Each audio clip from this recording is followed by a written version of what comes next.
Hello everyone. Haven't done a video for a long time now. I've been working quite hard on a project in order to enter a forum contest in Gundam Eclipse.net. It was a anniversary contest for the fifth year anniversary on established on the internet. So yeah, I thought it was interesting and decided to enter. The contest ended July 1st. I think it's 14th of July this year. So everything is done, everything is submitted, and I'm proud to present what I've done. It's the Hildolfr, what I call the Hildolfr Warwolf. So it's a customized kit because one of the main theme is that you have to incorporate the number 5 into the kit. So in most kits, you have to customize it. And I did something as well. I'm going to show you what I've done later on. But first of all, one thing that why is actually matched the theme. The unit code name is YMT05 in the storyline, therefore a 5. The kit actually composed of 5 different units in order to actually build a kit for the model kit, not for the real tank. Yeah, but yeah, this kit surprisingly can be taken apart into 5 different components very easily.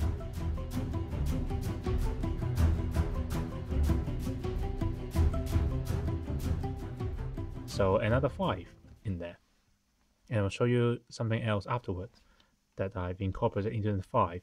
But yeah, so first of all, I'm going to just show you what it looks like. I've tried to take some photo of this kit and all the weathering I've done, and it's very difficult to show. So I thought that a video is actually easier, and I think I've done the right thing because it's much easier to see the weathering now. So you can see that the kit is painted black first, and then silver all over. A lot of the edges,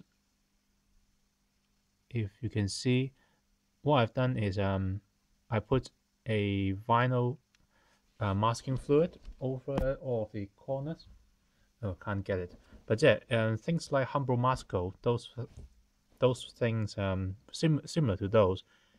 I noticed that recently there is a company who makes a street art paint, and they have vinyl masking liquid as well. So that's something to look for if you are interested in that sort of thing. Yeah, it does really well actually. You put the mask on, and then I put the main color on. So the main color is just 2 different types of green. So it's this lighter military green and this much darker, is it olive green? Some sort of green. They're both custom makes. Unfortunately, I can't tell you what it is because I can't remember. It was literally me with some green paint, some yellow, some blue, some white, some gray, and I just keep on dabbing various color into it until I reach to a point that I think the color is good. But yeah, after that, you take the masking off to reveal all of the paint, the silver underneath, so it becomes a paint chip effect. And then is various washes. I washed the entire kit in a light brown wash, which makes it looks oily and old. It also makes all of the panel line much darker as well. There is a hand brushing of a orangey color. It's done in dry brush to actually make it look like rust, and it worked pretty well. At the beginning, I was fearing that the orange is going to be too strong, but as you dry brush it, it becomes so much darker and so much sparse that it looks really realistic as rust effect. But yeah, so you can see. And then afterward, I use an airbrush. By the way, all of the main color is done in airbrush. Yeah, I put the decal on. Actually, I put the decal on first after all of the rusting is done.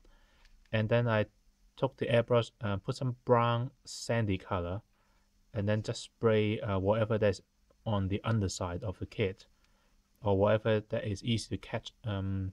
What I imagine would be easy to catch dust.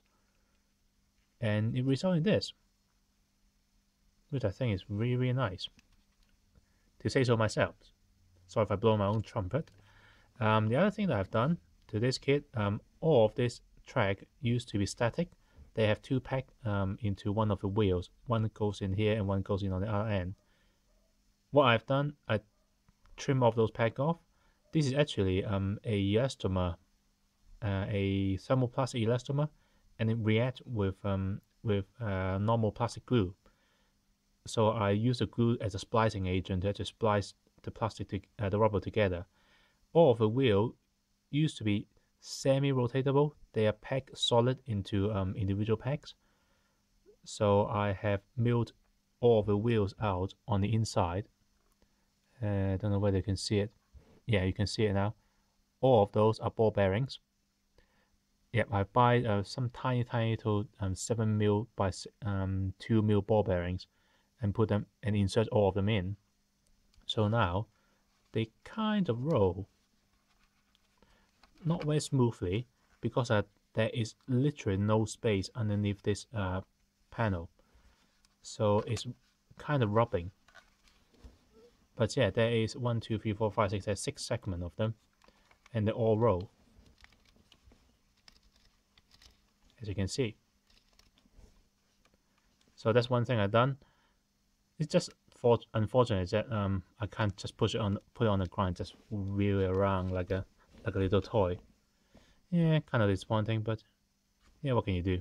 Oh, by the way, I call it a Warwolf because Hildolfr is a Norse term for a Warwolf, the son of Odin. So I call it the Warwolf, and I put tribal wolf in there because I can't find any Nordic decorative wolf stickers at all anywhere on the internet. It's either me have to pay Divine Art for some very nice design, and then trying to print them and that's not going to be easy. Oh, by the way, it's one of the features of Hildolfr. The tank cannon does move. The shovel does move. One thing I found though is that for the shovel to work, like in the OVA where it swivel out actually puncture to the ground to actually stabilize itself, you have to do a lot of work. You have to rotate the arm. You have to rotate the elbow upward. You have to rotate the arm like that in order to give you enough space. You have to get this in a position so that it will not actually interfere with this. And the only thing I could think of is that this needs to rotate outward into awkward angle. Now you can actually swivel the shuffle out and push it onto the ground. That's a lot of work just to actually get this shuffle to work. I don't know. I think it's missing a joint. I think whoever designed the kit, the EX kit, has missed out on one of the joints.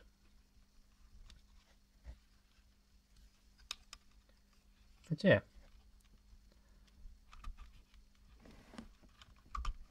There we go. And one more thing. One of the original feature of this kit is that it has a mono eye. This two part, this part on the top and this part on the bottom, is not mounted in. You can open it up.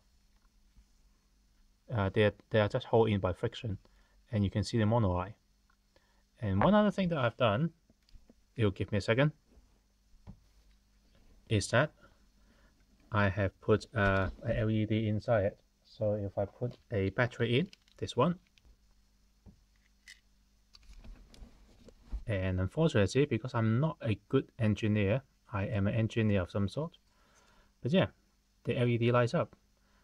To actually put it in, you have to put the whole tank upside down to actually plug them back in.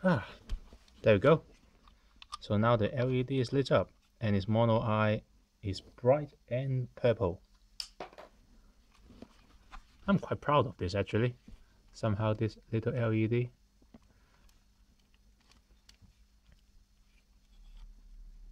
So yeah, that's basically it for the normal tank mode. So what have I done? Well, one of the other number 5 I added into this kit is 5 weapons. His main weapons is always the main cannon. As you will know, if you actually have watched the show, hidden inside Hildolfr is a standard Saku type machine gun, not exactly a Saku machine gun. It's actually rotated 90 degrees. But yeah, it's a Saku style machine gun. So that's 2 main weapons. What I have done is added missile launcher, a pair of Gatling gun. As you can see, they are the beam Gatling gun from Unicorn. So you'll be arguing that how come the 1 Year War mag has a Unicorn era weapon? Well, I didn't say that this Hildolfr is activated in the 1 Year War, did I? I don't think I did. This machine could very well be activated in the Unicorn era. You know, it's rusted and it's dirty. And to add up to the 5th weapon is a mega beam cannon on the back.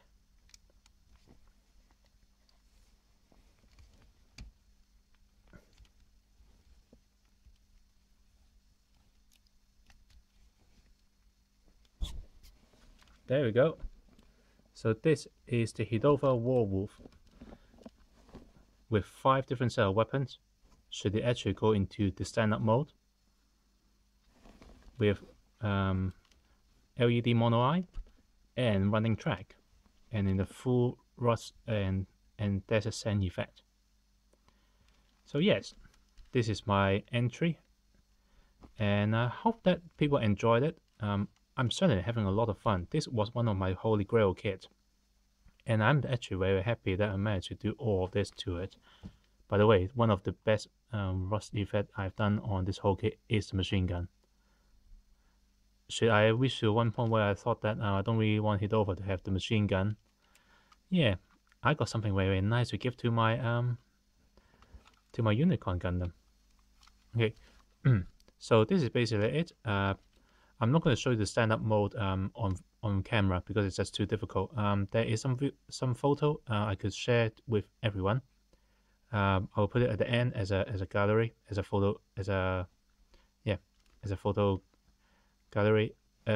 Also, you can also visit Gundam Eclipse onto my entry as a thread on the topic. There's also a lot of very interesting entry in there as well. So go and have a look at them. So this is basically it. Join me next time for another video.